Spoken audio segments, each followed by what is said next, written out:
energizing your soul through the inspired Word of God. This is your daily devotional reading.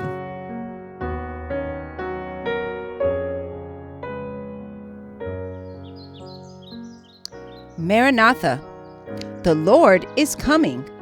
A devotional by Ellen White. April 17th, when God makes up deficiencies. Hark the voice of Jesus calling, who will go and work today?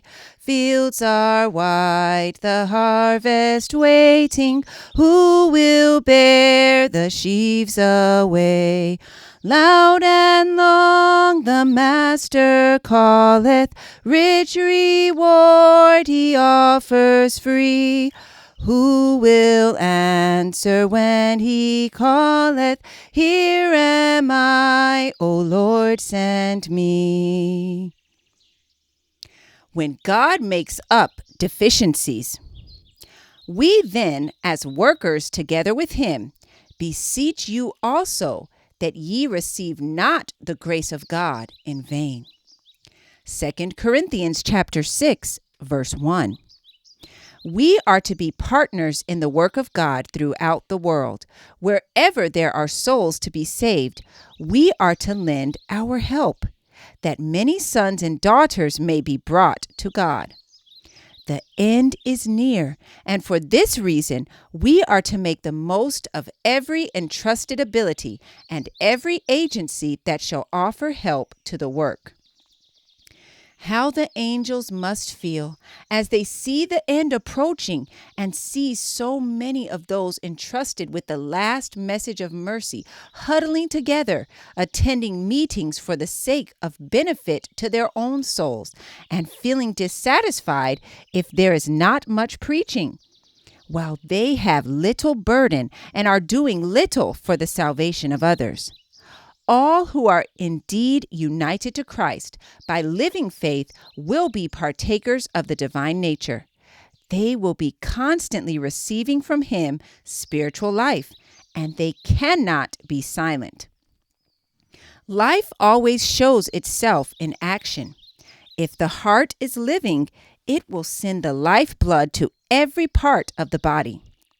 Those whose hearts are filled with spiritual life will not need to be urged to reveal it.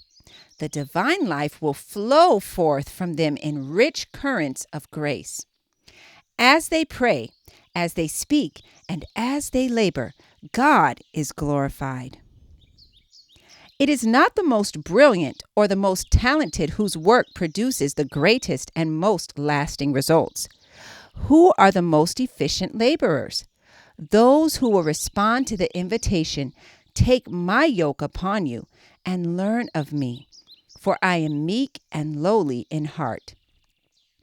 If men to whom God has entrusted talents of intellect refuse to use these gifts to his glory, after test and trial, he will leave them to their own imaginings and will take men who do not appear to be so richly endowed, who have not large self-confidence, and he will make the weak strong because they trust in God to do for them those things which they cannot do for themselves.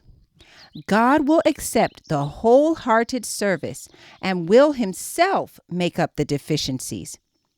Angels are listening to hear what kind of report you are bearing to the world about your heavenly Master. Maranatha, the Lord is coming. I encourage you to be ye doers of the word and not hearers only. Thank you for listening, and be sure to join us tomorrow for your daily devotional reading.